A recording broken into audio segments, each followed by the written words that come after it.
Hey guys, my name's Blake, this is Blake's Aquatics, and today we're going to be doing the Rachel O'Leary Scaping from Scrap Challenge. This challenge is one where you basically put together an aquascape to the best of your abilities with just items that you have laying around your fish room. So let's jump straight into the video.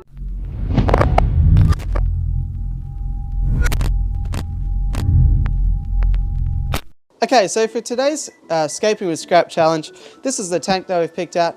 I'm lucky enough that I did have a few spares at my disposal. Maybe after this we'll run through the second chance options, but this one here is 45 centimeters or 18 inches by 28 centimeters, which is I think 11 inches, and then 30 centimeters high, which is 12 inches. So got a nice little profile here. We've got curved edges, black background, which I put on myself a while ago. And for the most part it's in pretty good condition, so I quite like the depth on this, which is why I chose this today, and didn't want to go anything too big because I think I'm pretty set for hardscape, but substrate might be a little bit of an issue with this challenge. So alright, so now that we've sort of covered off why we chose this tank, it's pretty medium sort of size, so I think it'll do well for this project. We need to first find some substrate. I've got some gravel options available, but I don't think any of them are really too crush hot for this project. Some riverbed sort of gravel, which I think at the very least we could use that to top off any less desirable gravel that we decide to go with. Maybe I just don't have a lot of that, so potentially that could be an option for a topping. Some other options we have. The best one I have is of course this ADA Africana here, but I believe the competition or the challenge is that you can't actually open up a new bag of substrate, so that one's out. Other than that, we've got this second-hand bucket of gravel that I picked up with the tank once, which is okay. It's like a lighter sort of color, but the annoying thing is it has these purple rocks through it, which is less than ideal, but it could probably be covered over pretty well with that spare river gravel I mentioned earlier. The third option we've got here is this pink landscaping chips here. Same story as well, I picked it up with the second-hand tank. So we've got these landscaping chips here, which I believe is bluestone. So they're quite nice looking. I do want to use cerulean stone in this scape, which we'll cover why in a minute, but that's why I don't think I'm going to go with this as a topping, because it will blend in too well with the cerulean stone. Then again, we could use that to combine in with the cerulean stone to get a nice mixed sort of feel. I do also have one bag of sand as well, but it's under the same rules as the Africana here. It's an unopened bag, so we can't use it unfortunately. So all of these options are okay, but not the best. So I do have one more thing up my sleeve. The rules never said you couldn't take some substrate out of an already established tank. So what I'm going to do now is we'll take some sand out of this 4-foot tank here, just a few scoops, and maybe we'll even use some of the gravel at the back to just bulk it out and create a bit of a hill.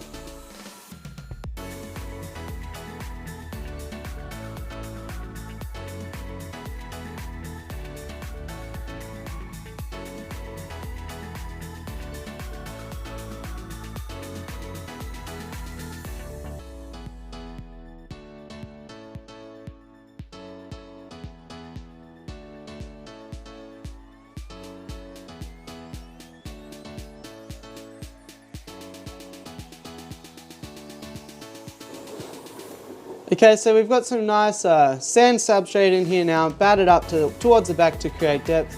So it's time to get into the fun part and jump into the hardscape. So I keep my hardscape materials over there, so let's head over and have a bit of a look.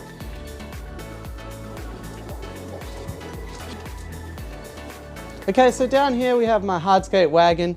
If you don't have a hardscape wagon, I'd be pretty surprised. I'm pretty sure everyone has one of these, right? Right? Is it just me?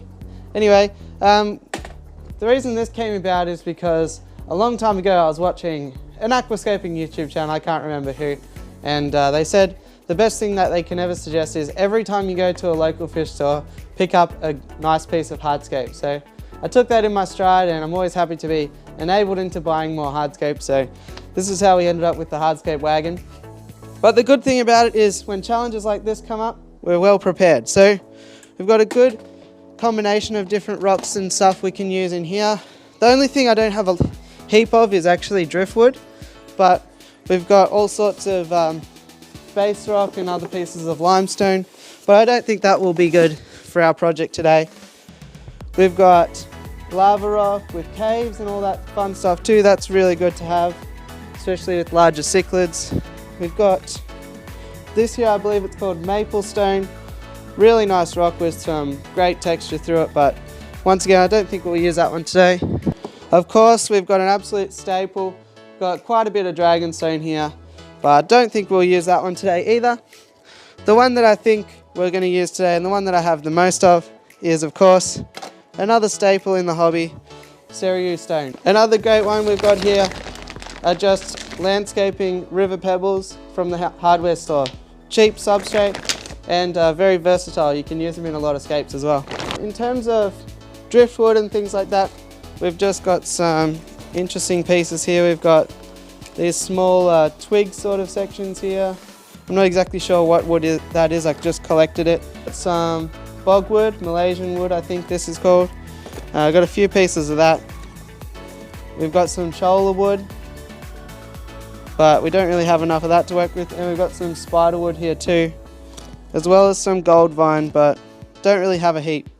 But what we do have in here as well is this other stone. I can't remember what the name of it is, but pretty cool stone as well. So let's grab a few pieces out and have a bit of a look at what we've got here to work with, and we'll talk about what we're going to choose. Maybe we'll even just do a bit of trial and error. Okay, so I've collected up a few pieces of Cereus stone which I think we can use. So let's head back over to the table and keep moving on this Scape from Scrap challenge. Okay, so we're back over at the Aquascape now. You can see my head, it is still me. And I've got all the pieces of Cereus stone. We are just going to hope and pray here that the table doesn't fall over. It's getting pretty rickety with all the weight, but we're going to just live on the edge here. I think what we're going to do here is create sort of a side of a mountain type feel. We are going to have some negative space in one of the thirds, either this or this, where we're going to create a bit of a valley. But I think for the most part, we're just going to have it as high as we can at the back and taper forward. So especially because we've just got some sand substrate here, so for plants and stuff, mainly I think epiphytes are the go in here, but that's the kind of vibe we might do here. We might even do no plants, who knows. Let's just see how we go here, but fair chance some plants make it in. So I like this piece here as a good starting option, and I think that could be one side of the negative space that we're going to create.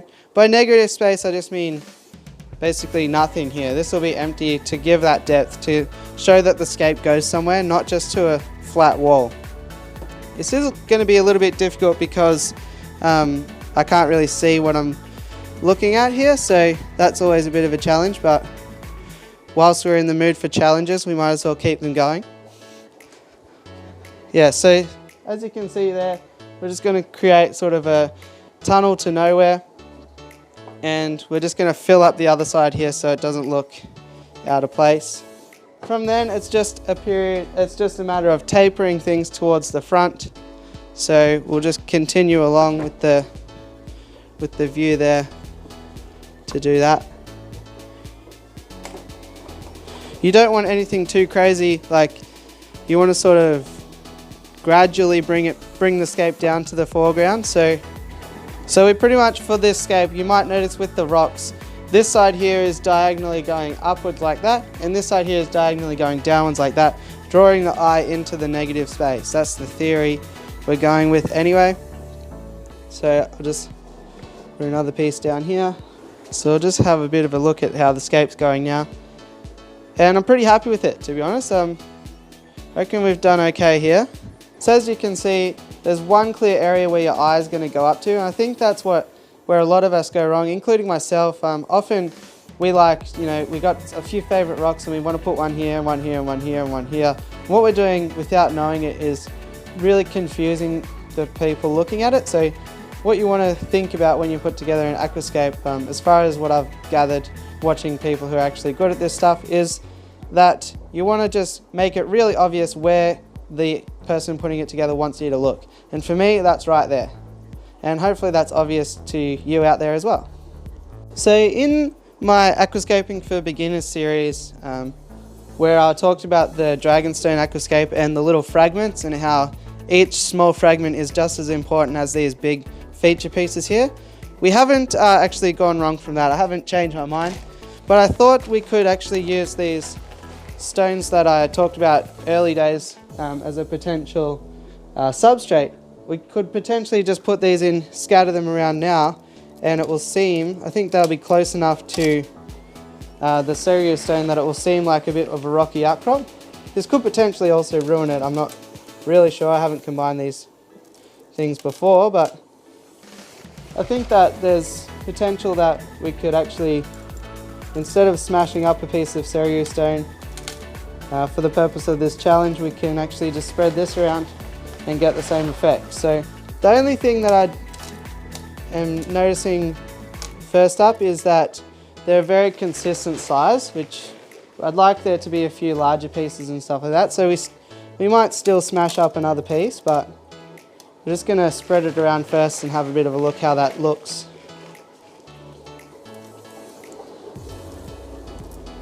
Alright, we'll come around and have a look at that now, see what we're looking with. So yeah, I don't mind it, but I think I will just smash up a piece, just so that we get some larger pieces as well in there. Okay, so just with the hammer I smashed up that piece, and this is what we've got to work with now, which I think will give us a bit more of a less uniform appearance with the detail pieces that we've put in. So I'm just going to really go ahead and sort of spread them around, make the whole thing a bit more seamless. Yeah, we'll see how I go when I can actually see what I'm looking at. Okay, so hopefully that's looking okay because I don't have any more stones left. But I think it's going to be pretty good, and it's going to improve a lot once we get some plants in there.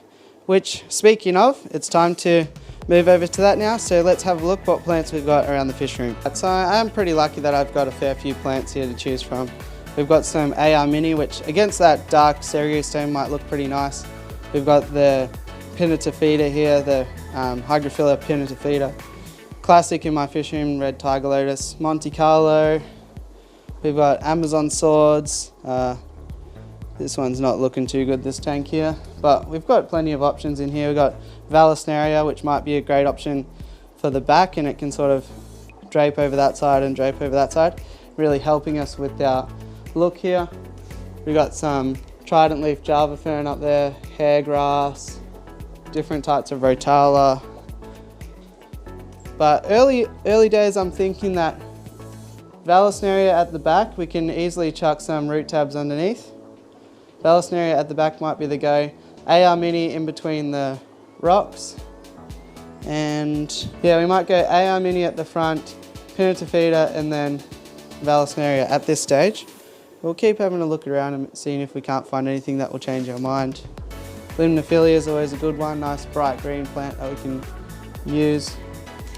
Got some Ludwigia, some Crypts. We could use some Crypts potentially. Another type of Ludwigia in there. This is a plant that I'm really enjoying at the moment. This is, I think it's Rotala Macrandra, but somebody might correct me there. Pogostemon stellatus, Apontigaton, Blixer, that's a good one. We might use some Blixer. Java Moss, of course. Alright, I think we've got some stuff to work with. I'll pull out some plants and we'll have a bit of a play around with them. So I've got some plants here ready to go in. First of all, we'll get our forceps out, but also I spoke a little bit earlier about root tabs. This one we're not going to do anything too special, but just because we're getting some Vallisneria and maybe some Crypts and stuff, I'll put some root tabs here. These are just the Osmocote ones that I have laying around. It's maybe not recommended to use them because the Osmocote beads, if the substrate's disturbed, they can actually float up to the top. It doesn't look that appealing, so you don't want these little yellow balls in your aquarium. So I'm just going to place them right down here at the bottom of the sand, just to give the val some nutrients to suck up. Just cheating here. because it's easier. Okay, so now that the balustrade is in, we won't be able to really see it until the water goes in, but I've just got this Blixa japonica here, which we're going to just place in amongst the rocks here. We'll just sort of place them just like little ferns and stuff that might naturally appear in the wild. Next, we've got the Hygrophila pinnatophyta here. This is a real easy plant. That'll do quite well just stuck in little crevices and things like that. And then the next plant here, we've got the Alternithera renekii mini, commonly known as AR mini, and that's going to be our foreground. So we're just going to place it all in amongst the edges of the path. Looking at the scape, I thought we could do with a bit more greenery just in the midground here. So I've got this trident leaf Java fern here. So we're just going to break the rhizome into a few different pieces here and place them in amongst the rockwork in the midground of the scape. Okay, so it's time now to fill it up with water, and we'll have a look if all the plants are going to stay in or not. So I definitely don't trust filling this up here on this table, so what I'm going to do is put it up on the rack. We'll fill it up there. So further cementing this scape into the Scape from Scraps competition, I'm just going to use a classic desk lamp on this one. We're going to fill it up now, and I'm just going to put a fish bag down so it doesn't mess up all of the substrate. Okay guys, so there you go. That's my completed Scape from Scrap entry. We got desk lamp at the top, serious stone throughout, some bluestone garden topping here. We got some pool filter sand, bunch of plants from around the place, and an old tank that I put a background on. So hope you like this one. Hopefully it was a bit inspiring. Thanks to Rachel O'Leary for putting out this call to do this sort of challenge, and I thought it was really fun. So obviously it is just now filling up with water. It's really cloudy and all that. It will clear up over time, and it'll also look better with age as it grows in. So if you do want updates to that, be sure to hit that big red subscribe button and stay tuned to the channel for more updates on this scape, that scape, and every other scape that we have in here. Yeah, if you like this video, please like, subscribe and all that fun stuff, and I'll catch you on the next one. Thanks for watching.